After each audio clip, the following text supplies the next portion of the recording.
Welcome to Suji's cooking channel. இன்னைக்கு நம்ம சேனல்ல ஒரு புட்டு ரெசிபி பண்ண போறோங்க. இது வந்து மரவள்ளி கிழங்குடைய மாவு எடுத்து வச்சிருக்கேன். இந்த மாவு வந்து கடையில இப்படியே மாவாவே கிடைக்கும். அப்படி இல்லைன்னா ஃப்ரெஷ்ஷா கிழங்கு நம்மளுக்கு சீசன்ல இருக்கும்போது அதை வாங்கிட்டு சின்ன சின்னதா கட் பண்ணிட்டு வெயில நல்லா காய வச்சு நீங்க மாவா திரிச்சு எடுத்து வச்சுக்கலாம். இப்ப இந்த மாவை வச்சு புட்டு பண்ணலாங்க. மாவுக்கு தேவையான அளவுக்கு கொஞ்சமா சால்ட் ஆட் பண்ணிக்கிறேன். ஆட் பண்ணிட்டு ஃபர்ஸ்ட் நல்லா கலந்து விட்டுடலாம். தண்ணி சும்மா லைட்டா தளிச்சுதான் பிசையணும்.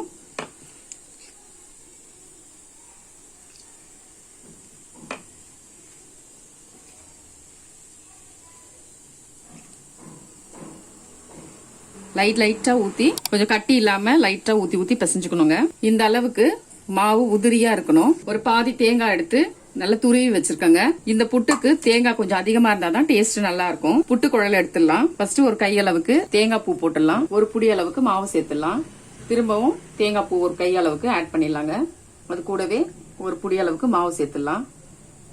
திரும்ப கொஞ்சம் பூ ஆட் பண்ணிடலாம். தேங்காய் பூ மேல கொஞ்சம் மாவு சேர்த்துடலாம். ரொம்ப பிரஸ் பண்ண வேண்டாம், வேகாது. கொஞ்சம் நல்லா உதிரியா இருந்தாதான் நல்லா வெந்து வரும். நல்லா தண்ணி கொதிக்க வச்சு வச்சிருக்கேன். இப்ப இதுல புட்டு குழல வச்சு நல்லா வேக வச்சிடலாங்க. ஒரு மூடி போட்டு மேல மூடி வச்சிடலாம். ஆவி வந்ததும் இறக்கிடலாம். இந்த அளவுக்கு நல்லா ஆவி வருதுங்க. கிழங்கு புட்டு நல்லா வாசனை வருது.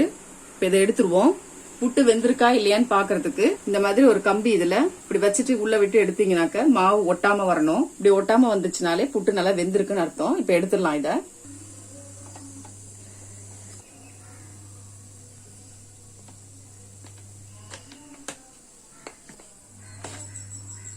ரொம்பவே சுவையான மரவள்ளி கிழங்கு மாவு புட்டு இப்ப ரெடி பண்ணிட்டோங்க. நீங்களும் இதே மாதிரி ட்ரை பண்ணி பாருங்க. மறக்காம என்னுடைய சேனலை சப்ஸ்கிரைப் பண்ணிடுங்க. Okay, bye friends.